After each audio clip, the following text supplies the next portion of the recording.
Estamos ao vivo! Lá esquentar o coração. Estamos ao vivo. Gente, hoje é sábado, sábado de aleluia. Eu tava fazendo essa live de segunda a sexta, mas eu tô gostando tanto que eu falei assim, vamos começar a fazer de final de semana também, vou começar a fazer de sábado, né? Hoje é sábado de aleluia, sábado de Páscoa, e eu falei, não, vamos continuar fazendo porque tá sendo incrível.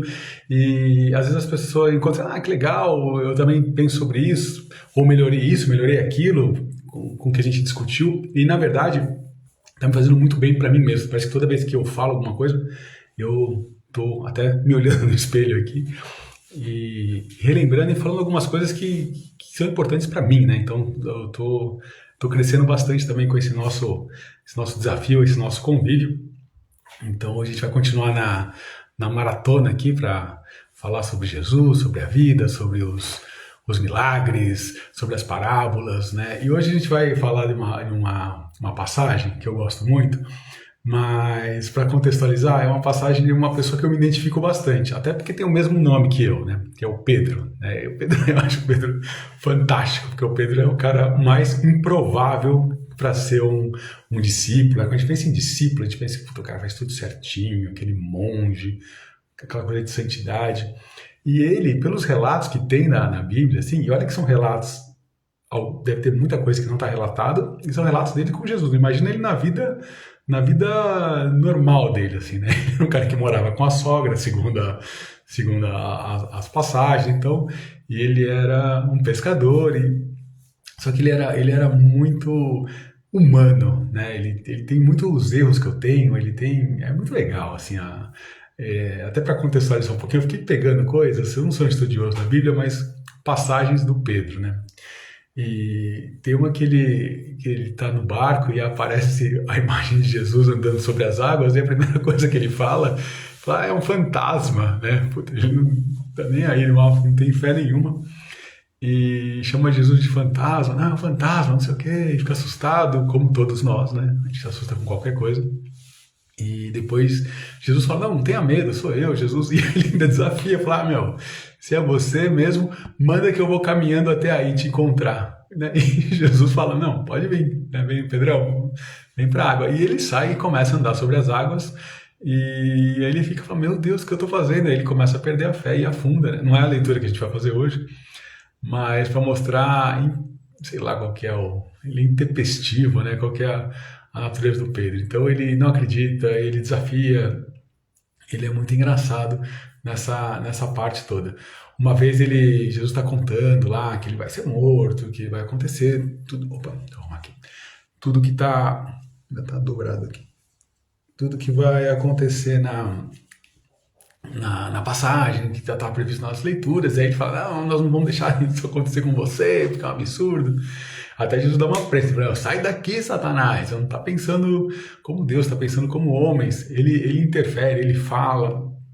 Tem a passagem lá da transfiguração também, não sei se vocês lembram, que Jesus sobe na montanha e aí a cara dele fica toda branca, uma luz muito forte no rosto, a roupa dele fica muito branca, e aparecem lá Elias e Moisés, e eles ficam conversando lá, e o Pedro fica doidão lá, não sabe o que fazer, fala, mestre, posso construir 3 tendas aqui, para vocês ficarem aqui, uma para você, uma para Elias, outra para Moisés, porque ele tá morrendo de medo, não quer descer lá para baixo, não sabe nem o que falar na presença do que está acontecendo, né? E ele fala, ele é espontâneo, né? Eu gosto desse jeito assim do Pedro, né? E tem muito relato dele agora, nessa época que a gente está vivendo, na época de Páscoa, né? Nessa época que Jesus é crucificado. Acho que tem mais intenso as escrituras e ele está lá mais próximo, assim, né? Então ele fala, Jesus conta que vai morrer, e fala, não, nós não vamos deixar, eu não vou te largar nem por um segundo, vou estar junto até o fim. E aí Jesus fala, meu, Pedrão, já vai me trair 3 vezes agora antes do galo cantar, cara. E ele ouve isso, ele faz exatamente o que Jesus falou, ele trai, e o galo canta e fala, meu Deus do céu, né? Então, ele é muito humano, ele é muito como nós, assim, imagina, ele era um pescador, né, viveu a vida inteira, né, tinha uma companhia de pesca lá, e tinha um barquinho, 2 barquinhos lá que eles pescavam, Então, e nessa noite também, quando Judas chega com os guardas para pegar Jesus, ele ainda tira uma espada e dá uma espadada no guarda lá, ainda tira um pedaço da orelha. Jesus ainda diz a passagem que Jesus vai lá e conserta a orelha dele, do guarda lá, fala, meu, Pedro, guarda essa espada na bainha. Tipo, meu, o cara convivia 3 anos com Jesus nunca agrediu ninguém, e ele, pescador, ele não era um guerreiro, nada, ainda dá uma espadada, assim, ele era impulsivo também. Então, tem uma última passagem, né, até anotei aqui para lembrar que na missa do Lava Pés também, quando Jesus chama todos, que é um pouco antes da Páscoa também, que ele falou assim, agora eu vou lavar o pé de todos vocês. E aí o Pedro falou assim, não, não vou lavar, você não vai lavar meu pé, você é meu mestre, não sei o que. E aí Jesus falou, não, isso tem que acontecer, né? Para mostrar que os últimos serão os primeiros, a humildade, eu tenho que servir, vocês também vão ter que servir. Aí o que o Pedro fala? Até depois eu vou dar uma lida se é isso mesmo, se eu estou comentando. Fala, então tá, Jesus, então me lava o corpo todo. Doidão. E aí Jesus fala, não, calma, Pedro, cara, você já tomou banho, só vou lavar os pés seus e tá tudo bem. Então, o que eu vejo, né, e o que me enche de esperança é que quando a igreja falava assim, não, vocês têm que ser perfeitos, cara, não é essa coisa doutrinática, assim, o cara ser um exemplo para a sociedade. Né? Quando eu vejo Pedro, quando eu vejo outros personagens que eram perto de Deus, eram pessoas realmente bem, bem loucas, assim, bem. Mas seguindo aquela linha da oração, eu acho que Jesus, Deus, o Espírito Santo, ele desliga a nossa fala, ele deixa a gente em mute, né? Ele não vê essas atrapalhadas todas, ele vai lá e cheira o coração. Ele fala assim, cara, Pedro tem um coração maravilhoso, né? Então é isso que importa, quer dizer, na minha visão, é isso que importa. Ele fala, cara, eu vou fazer de Pedro a pedra em cima de ti, construirei minha igreja. Pedro foi o líder dos apóstolos, por quê? Por causa do coração dele, não por causa das atitudes, ou porque ele falava bem, ou porque ele era diplomata, ou porque ele era influenciador, ou porque ele era um exemplo na sociedade, ou porque ele era caridoso, ou nada, nada, nada. Ele tinha um coração enorme, e aí falava, olha, é ali que nós vamos seguir, e é ali que nós vamos, né, porque realmente ele é o mais improvável. Isso das coisas que a gente sabe, né? E das coisas que foram relatadas e relatadas com Jesus. Agora, a vida dele deve ter sido muito, muito engraçada. E na passagem que a gente vai ler hoje, é muito legal, porque a história também é com Pedro. É mais um relato de Jesus com Pedro. E Jesus estava lá. Acho que nessa época ele ainda não tinha os discípulos. Pedro ainda não era discípulo dele. E aí Jesus estava pregando na margem lá do mar, na lagoa, e pediu para subir no barco lá, aí pregou lá para as pessoas, e depois falou, olha gente, agora vocês vão pescar em águas mais profundas, né? Vão sair para pescar. E eles estavam fazendo o quê? Eles estavam lavando a rede, porque eles falam assim, aí Pedro fala, mestre, já sabia que era mestre. Cara, a gente pescou a noite toda. Quer dizer, a gente tentou pescar a noite toda. Tanto que eles estavam lá, lavando a rede, já estavam encerrando. A gente pescou a noite toda. Eu não tenho peixe. Mas, em atenção à tua palavra, em respeito ao seu, nós vamos lá tentar pescar em água mais profunda, conforme você disse. Né? Ele é legal, porque o coração dele obedece. Ele vai, mas ele dá aquela retrucada, tipo assim, meu, eu te avisei. Não tem peixe, cara. Nós vamos lá em homenagem, mas se não der nada, já sabe que eu... Né? Então, é muito legal se desprender do que ele fala, do que ele faz, do que ele fala, do que ele promete, mas o que ele faz, né? Ele dá uma desafiadinha, mas ele vai lá e pesca em águas mais profundas. E é muito legal, porque aí vem muito peixe, mas muito, muito peixe. E aí eles fazem até sinal para uma outra barca vir ajudá-los, né? Então ele compartilha ali aquela riqueza toda. E mesmo chegando outra barca, as duas vêm transbordando, né? E acho que se tivesse outras barcas iam transbordar ainda mais, como o milagre da multiplicação dos pães ou alguma outra coisa assim. E é muito legal, porque eles falam, nossa, tem razão. E a hora que eles chegam na margem, né? Eles podiam falar, agora estamos milionários, agora a gente já descobriu lá o pré-sal dos peixes, vamos criar uma indústria pesqueira aqui gigantesca. Ele não se apega àquilo. Ele fala, ele larga tudo, diz, e vai seguir Jesus. Quer dizer, ali mostra o coração de novo do Pedro, né? Tipo, ele desafiou, ele conquistou, só que ele não se apegou ali ao peixe, à riqueza, ao poder, ao tudo que ele... E aí, até acho que Jesus fala, agora você vai ser pescador de almas e tal. E pela leitura ele não, vamos vender isso aqui primeiro, vamos fazer um caixa, não, largou tudo lá. Né? Até pensando assim, o que aconteceu com aquela comunidade de peixe lá, né? Se foi dividido, se foi... Então é muito legal essa passagem que a gente vai ler. Hoje a gente vai ler, de novo, lendo bastante Marcos, Mateus, a gente vai ler Lucas, tá? Então hoje é Lucas 5, aí já o primeiro versículo, começa em 5, sobre pescar em águas mais profundas. Eu gosto muito desse texto, não vou negar para vocês. Então, atividade libertadora de Jesus, capítulo 5, tá aqui, vamos lá. Certo dia, Jesus estava na margem do lago de Genezaré. A multidão se apertava ao seu redor para ouvir a palavra de Deus. Jesus viu 2 barcas na margem do lago. Os pescadores haviam desembarcado e estavam ali lavando as redes.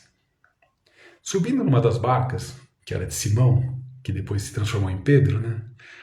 Pediu que se afastasse um pouco da margem, para ele não conseguir falar. Depois, sentou-se à barca e ensinava as multidões. Quando ele acabou de falar, ele disse a Simão, disse ao Pedro, né? Avance para águas mais profundas e lancem as redes para a pesca.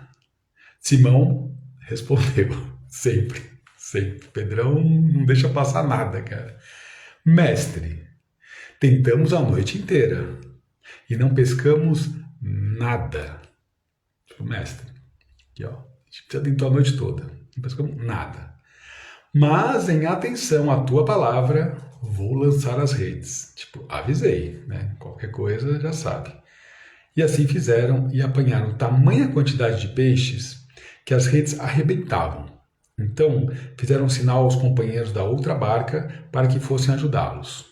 Eles foram e encheram as 2 barcas, a ponto de quase afundarem. Né? Isso é o transbordo. Né? E se tivesse outras barcas, quanto mais compartilha, tem para todo mundo e sobra para todo mundo. Né? E ao ver isto, Simão Pedro atirou-se ao pé de Jesus dizendo, olha que legal de ter sido isso aqui. Aí Pedro, depois que viu esse monte de peixe, foi no pé de Jesus, ajoelhou e falou, Senhor, afasta-se de mim, porque sou um pecador. Ele é demais. E que o espanto tinha tomado conta de Pedro e de todos os seus companheiros por causa da pesca que acabavam de fazer. Tiago e João, filho de Zebedeu, que eram sócios de Simão, também ficaram espantados. Todos ficaram espantados, mas quem reagiu foi o Pedrão. Mas Jesus disse a Pedro, essa é a melhor parte, não tenha medo. Cara, eu acho que é um dos maiores problemas hoje é o medo, né? Como a gente tem medo. Então, Jesus só falou uma coisa, não tenha medo. De hoje em diante, você será pescador de homens. Então, levaram as barcas para a margem, deixaram tudo, eles nunca tinham visto tanto peixe, eles deixaram tudo, ganharam na Mega Sena e viraram as costas, largaram tudo, ou aqui em Portugal, na Euro Milhões, deixaram tudo e seguiram Jesus. Cara, como é forte isso, né? Primeiro, esse negócio de você tentou pescar, não conseguiu, o que você faz, cara? Vou ficar aqui chorando as pitangas, vou ficar lavando a rede, tentamos a noite toda, não deu, né? Não era para ser, não era... E eu fico pensando muito nessa passagem da gente pescar em águas mais profundas, né? Da gente viver em águas mais profundas, isso me consome bastante, assim, né? E na minha cabeça a gente não vai para essas águas mais profundas em qualquer assunto da nossa vida, casamento, filhos, financeiro, geográfico, relacionamentos, espiritualidade, todas as áreas da nossa vida a gente não pesca, na minha cabeça pode ser outras coisas, mas por 2 grandes motivos. Um é por ignorância, porque a gente não sabe o que tem lá, né? Talvez ele não soubesse que tivesse mais peixes lá, né? Como tem, sei lá, o mito da caverna de Platão, as pessoas ficavam dentro da caverna e viam aqueles fantasmas lá, que na verdade eram sombras do sol lá fora, mexendo nas árvores, as pessoas passando, e eles ficavam lá dentro e nunca saíam de lá, porque achavam que lá fora eram monstros, achavam que era outra coisa. Então, ou por ignorância, a gente acha que a nossa vida é aquilo mesmo e tá tudo certo, não é mais do que aquilo. Um pescou, lava a rede, e passo fome e tento no outro dia de novo.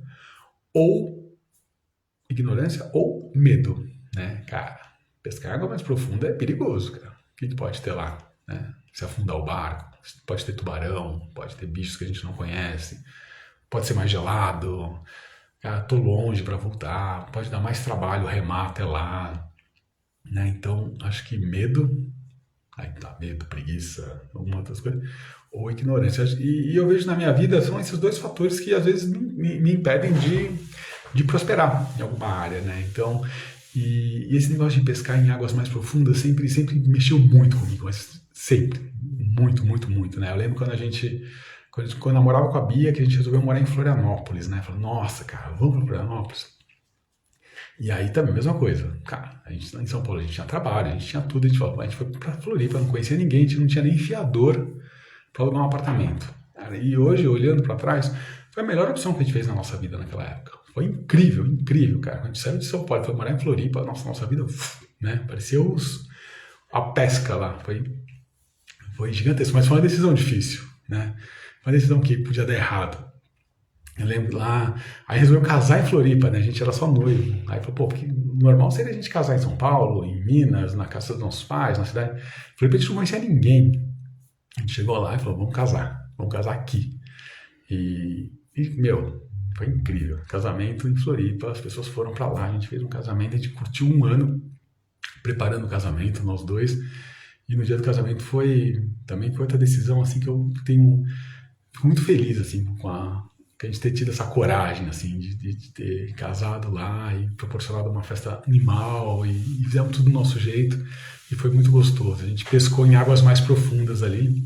Depois a gente voltou do casamento, né, grávidos do Luigi, e aí a gente perdeu o Luigi no 9º mês de gravidez, cara. E a gente podia estar até hoje fazendo o quê? Lavando as redes. Aí ele falou, a gente tentou, né, a gente tentou, mas filho não é pra gente, vamos se conformar com a nossa vida, vamos ficar aqui. E a gente foi pescar em águas mais profundas, difícil, sabe? Duas gravidezes de risco, né? Que não foi fácil. Cara, foi águas profundas mesmo. Mas foi incrível, né? O resultado foi igual, né? Mafê e Malu, e a gente até ia mais, mas o médico falou, agora chega, né? Agora realmente não dá mais. Fecha. Então, mas foi muito legal isso, né? Então, e aí, agora a última, assim, agora vamos morar na Europa, vamos morar em Portugal. Cara, se a gente não tinha trabalho nem fiador para alugar um apartamento em Floripa, imagina mais aqui em Portugal, né, como imigrante. Então, eu acho muito legal a gente correr atrás, sabe? Pescar em águas mais profundas e conhecer outros ambientes, e conhecer outras culturas, outras pessoas. E quando a gente fala em pescar águas mais profundas, não é só geograficamente, né? A gente faz um exercício e é muito pouco ainda, sabe, o que eu faço. Eu me cobro para fazer mais. Às vezes no casamento, às vezes, né, a Bia e eu, a gente tem umas conversas que realmente é de pescar em águas mais profundas, sabe? Quais que são os medos? Às vezes eu estou há 20 anos com a Bia e às vezes eu não sei qual que realmente é o medo de verdade. Eu acho algumas coisas, pelo que eu conheço, mas conversas assim, o que ela tem medo? O que eu tenho medo? E falo para ela, Bia, né? Cara, quando a gente entra assim mais profundo, até no coração, é muito legal. Outro dia a gente teve uma conversa sobre velhice, assim, cara, é incrível, assim. A gente fala sobre o dia a dia, sobre contas, o que a gente vai fazer nas próximas férias, no próximo não sei o quê, do trabalho, não sei o quê, mas beleza, daqui a pouco as crianças vão embora e a gente, né? Essas conversas de águas mais profundas, assim, eu gosto muito, assim. A gente não faz porque a gente se acomoda no dia a dia, mas eu convido a todos, assim, sabe? E em tudo. Com os filhos também, né? A gente só fica preocupado com a nota da escola, se faltou, se tá comendo direitinho, se não tá no médico. Cara, a gente tá indo pescar em águas mais profundas com nossos filhos. A gente tem conversado com coisas sobre o coraçãozinho deles, sobre coisas mais, não só o dia a dia, a rotina, as notas, o peso, a alimentação, o dentista, coisas mais profundas e em tudo, com o nosso trabalho. Será que a gente está indo lá? Tem mais peixes lá dentro, com os amigos. Então eu convido a todos, assim, é um exercício que eu faço diariamente, assim, que é, cara, será que eu posso ir pescar em águas mais profundas? Será que eu estou lavando aqui a rede e só reclamando da vida aqui, né? E tem um mundão aí de peixes aí pra gente colher. Então, essa experiência que eu estou fazendo aqui na internet está sendo exatamente isso. Um medo animal, mas estou indo para lugares onde eu nunca imaginava ir, né? Principalmente ao vivo, live, é muito legal. E agora fazendo aos sábados também. Vamos embora, vamos fazer tudo. Então, na fé, será que a gente está... Ai, Jesus, Deus, nananã. Será que eu estou indo atrás, né? Em pescar em águas mais profundas? Tem uma riqueza lá dentro dessa Bíblia, tem uma riqueza, né? Com os pastores, com os padres, com as pessoas que pregam, com os religiosos, né, com os judeus, com todo mundo. Será que a gente está indo atrás para a gente realmente ter mais consolidação da nossa fé? Então, é um convite que eu faço, me faço e faço para todo mundo, a gente realmente ir pescar em águas mais profundas, que é mais difícil, que dá medo, mas que vale muito, muito a pena. E o legal é que no final eles veem aquela abundância toda e a decisão é fantástica. Eles largam tudo e fazem o quê? E seguem a Jesus. Quer dizer, o mar está lá, nunca vai faltar nada para eles. E nunca faltou nada para eles mesmo, né? Então, aí a segunda parte do convite, que é, vamos pescar em águas mais profundas, cara, e não vamos se apaixonar pelo conteúdo, pela riqueza, pelo resultado. Cara, né? Vamos pegar o que é mais importante e seguir Jesus. Gente, eu desejo uma Páscoa incrível para todos, um bom sábado, um excelente final de semana. Fiquem com Deus e vamos continuar aqui na nossa maratona de live. Um abraço!